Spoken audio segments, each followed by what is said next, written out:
Welcome.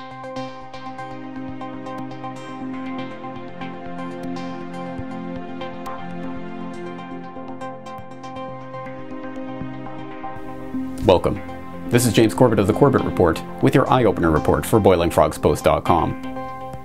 Late last year, hackers with the anonymous hacking group LulzSec raided the servers of Strategic Forecasting Inc., or Stratfor, a private intelligence company in Austin, Texas, coming away with some 5 million emails.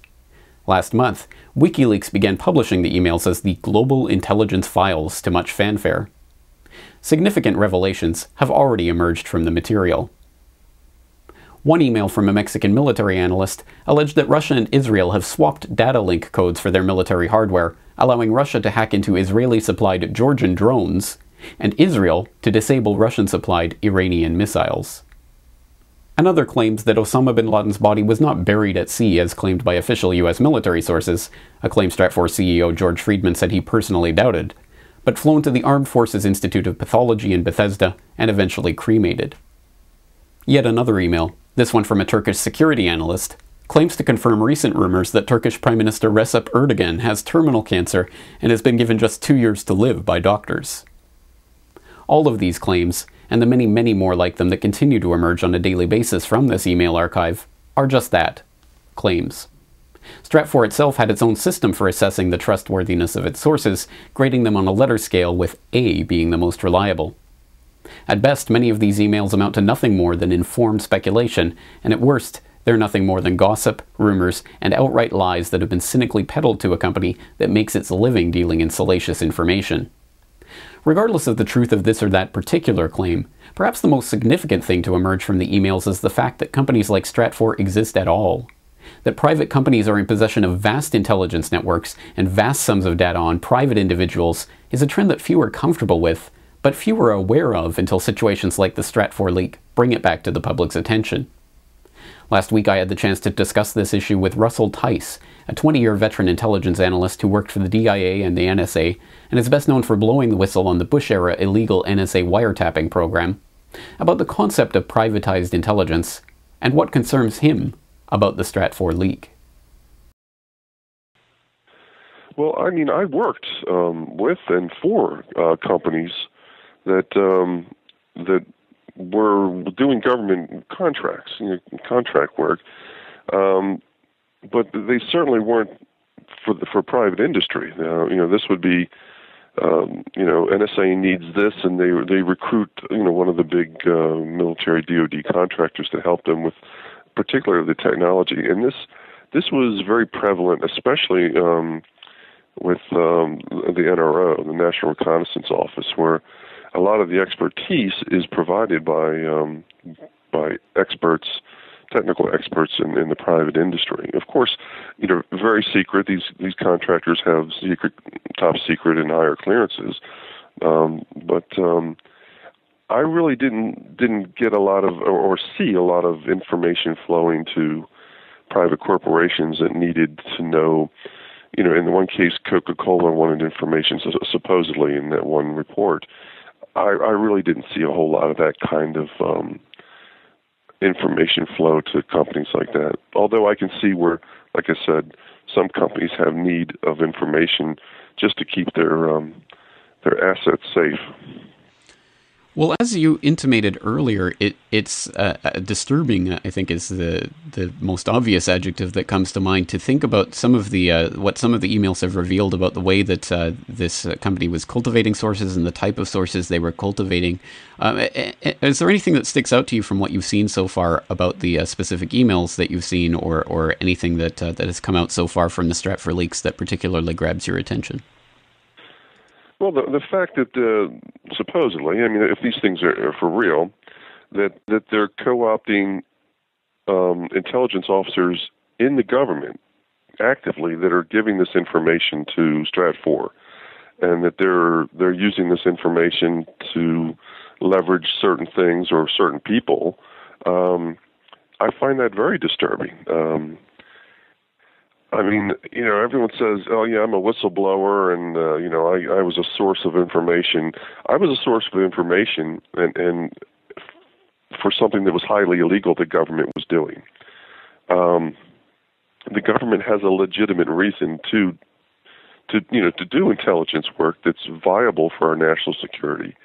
And the fact that that information is being given up for profit to some company, and ultimately with a wink and a nod, saying, "Hey, if you want a job for us, we'll offer you 2 or 3 times your salary now."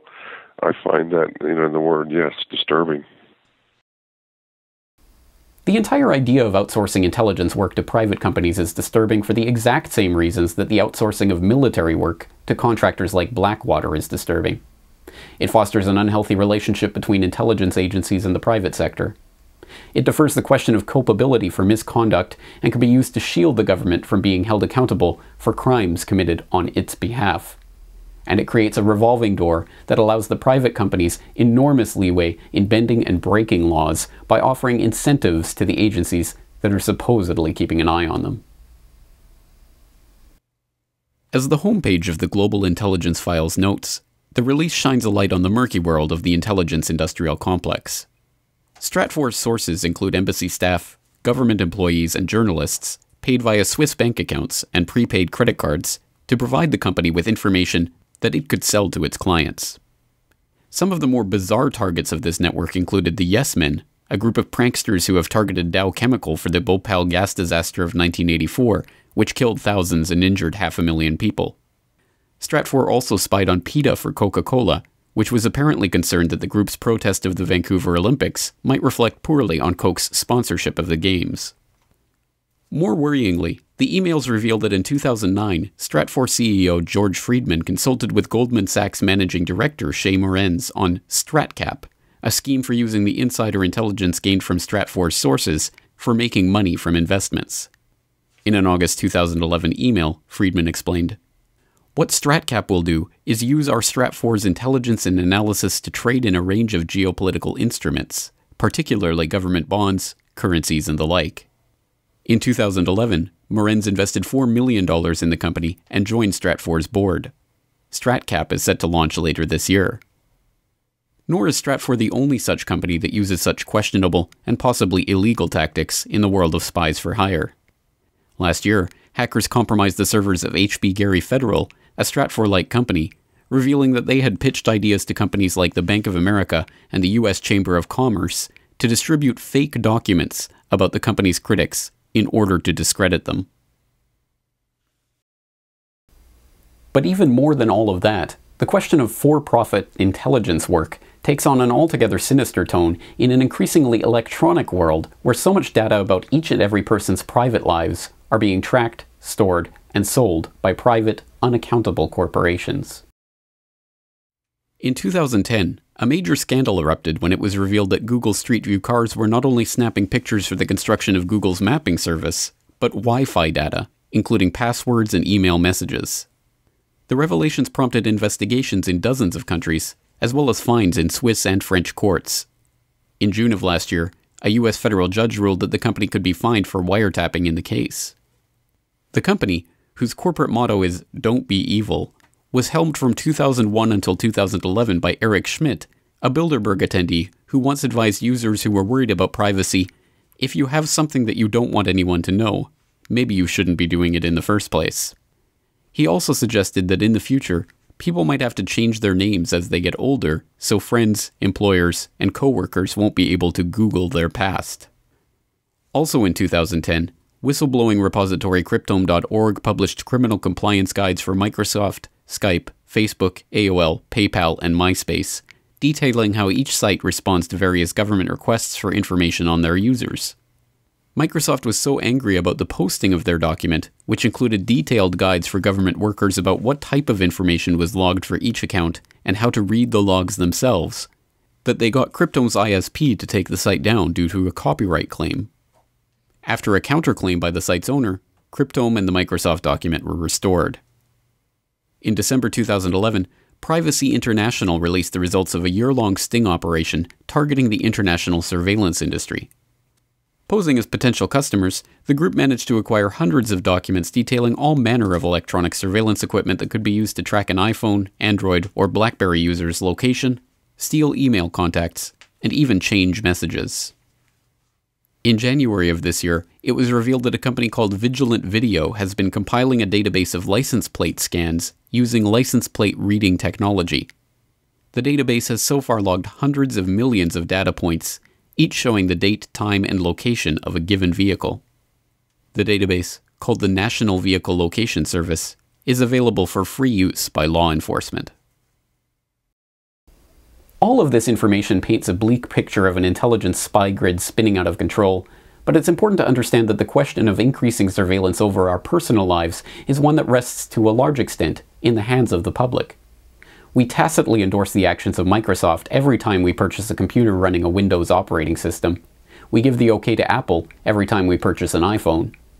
More and more, we even willingly give up our privacy by posting the details of our whereabouts, our contacts, and our activities on social media platforms. It is true that programs like the NSA's illegal wiretapping program are an ongoing concern for all citizens of the US and around the world, and remain largely out of the purview of the general public. That governments around the world are increasingly contracting the services of companies like Stratfor to do their dirty work for them is something that must be rectified through a political process.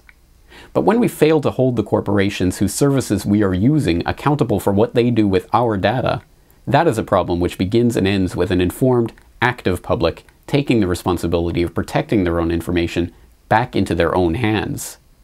Perhaps in an ironic way, this is what the Stratfor leak really points to after all. The fact that in an electronic world, our secrets are only secret if we protect them. And if the Stratfor story teaches us nothing else, the mere reminder that the safeguarding of our personal information begins by taking our private data seriously will make the entire episode valuable. This video is brought to you by the subscribers of BoilingFrogsPost.com. For more information on this and other topics, please go to BoilingFrogsPost.com. For more information and commentary from James Corbett, please go to CorbettReport.com.